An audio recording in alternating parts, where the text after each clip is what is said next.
Bienvenidos otra vez. En esta segunda parte de la clase número 7 vamos a ver el tema de salsas y sopas en cuanto a sistemas alimentarios.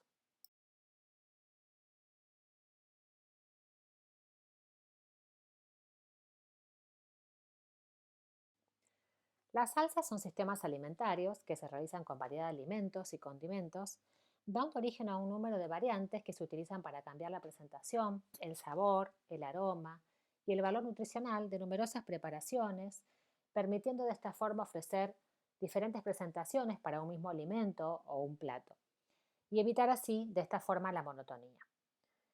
Tenemos que recalcar que el valor nutricional de un alimento o de un plato puede realmente verse enriquecido a través de una salsa. Podemos utilizarlo en caso de una dieta hipercalórica, es decir, que ese paciente tenga que subir de peso. Y también se utiliza mucho, aunque esto lo van a ver en otras asignaturas más adelante, para hidratar las preparaciones. Por ejemplo, en el caso de que un paciente tenga algún problema en la deglución, y entonces tanto una carne como un vegetal puede hidratarse a través de una salsa determinada. En general son dispersiones groseras, salsas de verduras y salsas pardas, dispersiones finas en el caso de las salsas blancas, emulsiones en el caso de las salsas a base de huevo, como la mayonesa, y soluciones si hablamos del caldo, por ejemplo, que se utiliza para hacer la salsa velouté y alguna otra preparación.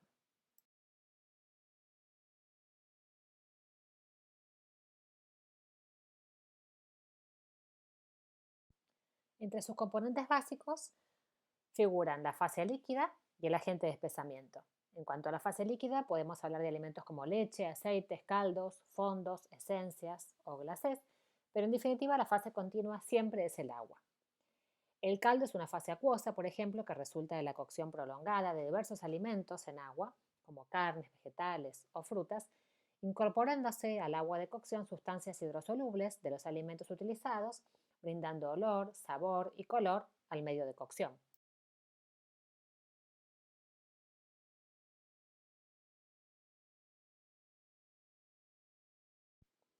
Y como agentes de espesamiento hablamos de carbohidratos, proteínas o emulsionantes.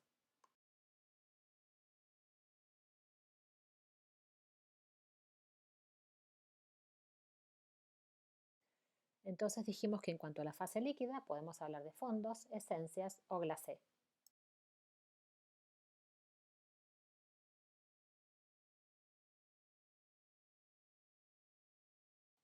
Entonces vamos a explicar un poquito en qué consiste cada uno de ellos. Los fondos, por ejemplo, son fases líquidas aromáticas, más o menos concentradas y ligeramente perfumadas, que se pueden preparar con carnes de diferentes especies, ternera, vacuno, ave, pescado, a la que se agregan diversas verduras y cierta proporción de huesos, de los que se obtiene entonces la gelatina capaz de espesar ese líquido y dar consistencia a la preparación.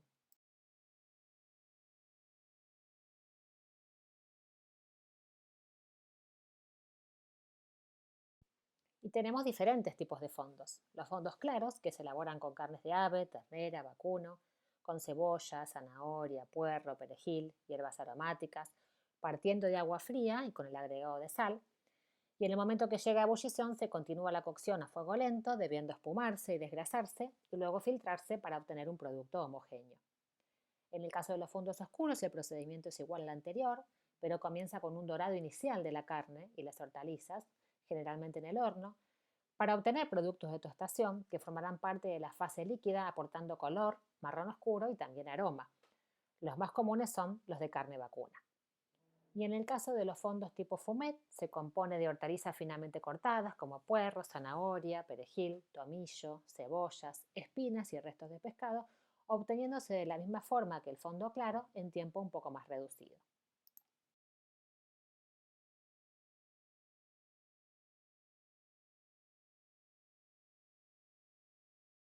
Si hablamos de esencias, son preparaciones con sabor intenso que se obtienen utilizando mayor cantidad de alimentos y prolongado tiempo de cocción. Fundamentalmente son dadores de aroma y sabor, o sea, son más concentradas.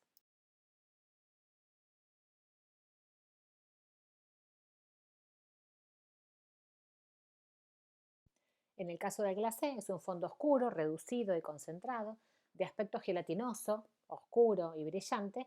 Se utiliza para reforzar el color y dar viscosidad a una salsa cuyo agente de espesamiento es débil.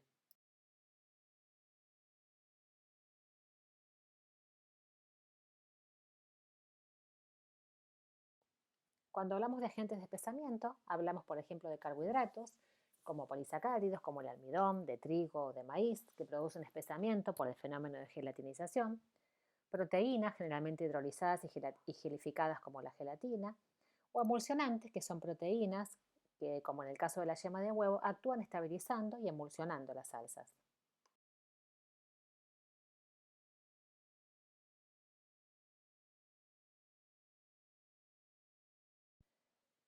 Las salsas las podemos clasificar teniendo en cuenta los alimentos que se utilizan y la naturaleza de las fases, y las podemos agrupar en salsas básicas o salsas madres y salsas derivadas, en donde el agregado de algún condimento o alimento es la que le suele dar el nombre a esa salsa.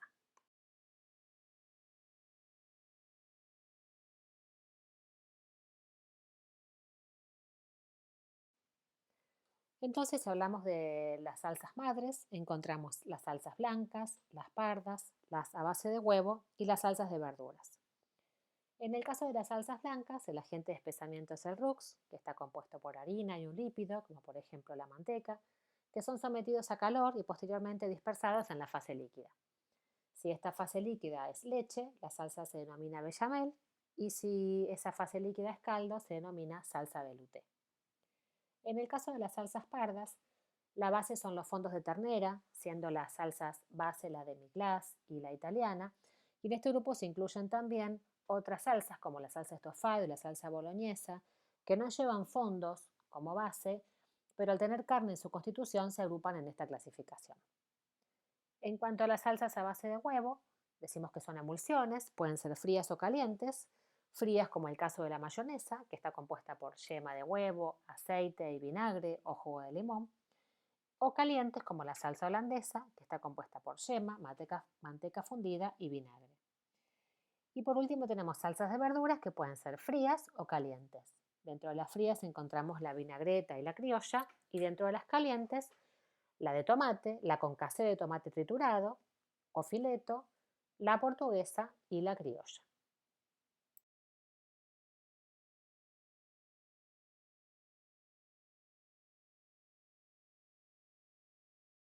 Entre las salsas de verduras tenemos salsas frías como vinagreta, que es una emulsión inestable por falta justamente de emulsionante, y está compuesta básicamente por aceite, vinagre, sal, pimienta, a la que se le puede agregar también alcaparras, huevos duros, pepinillos, condimentos, etcétera. O sea, tiene variedades. La criolla, que tiene cebolla, ají, tomate fresco cortado en brunoise, que son cubitos de 3 milímetros de lado, aceite y vinagre.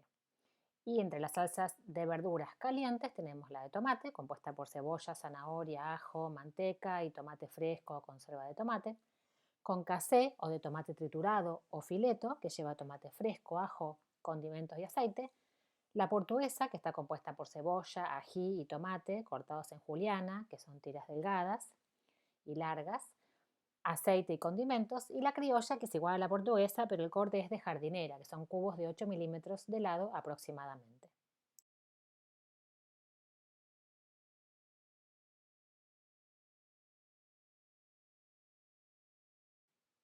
En esta imagen vemos entonces variedad de salsas, algunas de las salsas madres, las básicas, y otras que son las derivados de las básicas con algún alimento o condimento en particular.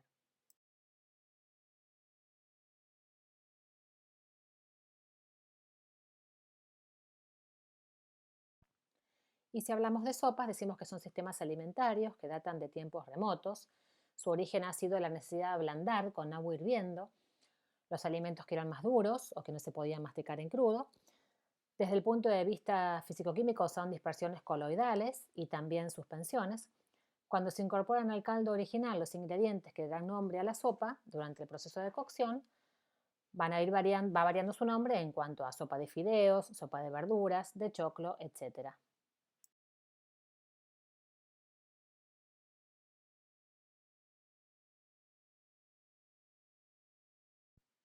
Las sopas se clasifican en sopas simples o sopas ligadas.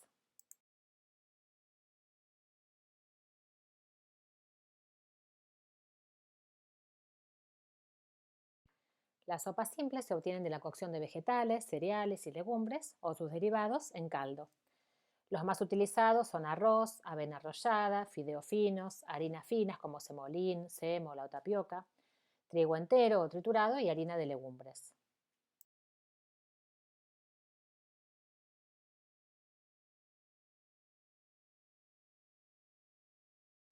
Y dentro de las sopas ligadas tenemos una subclasificación dependiendo del elemento ligante que tiene esa sopa.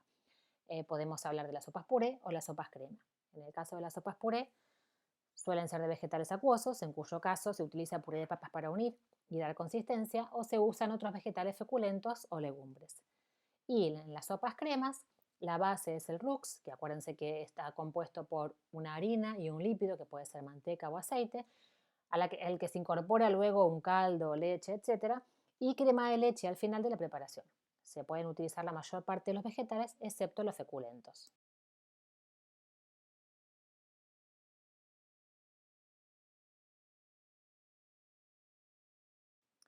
Y para finalizar tenemos diferentes imágenes de sopas. A la izquierda tenemos una sopa clásica de remolacha o borsch, que es una sopa de origen ruso. Abajo un gazpacho, que es una sopa de tomate fría de origen español. A la derecha tenemos una sopa típica crema de zapallo. Y abajo una sopa de cebolla, que lleva por lo general queso y cubos de pan tostado, que es una sopa de origen francés.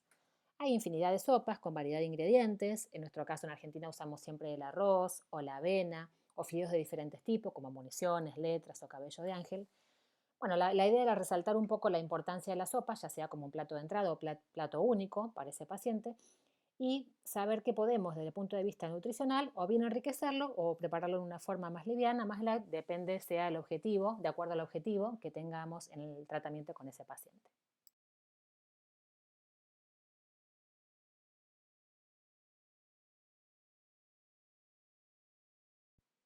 Con esto finalizamos esta clase, esperemos que los conceptos se hayan comprendido. La idea era poder ver estos dos sistemas alimentarios, tanto salsas como sopas, desde el punto de vista físico-químico, como lo realizamos en esta materia. Muchas gracias.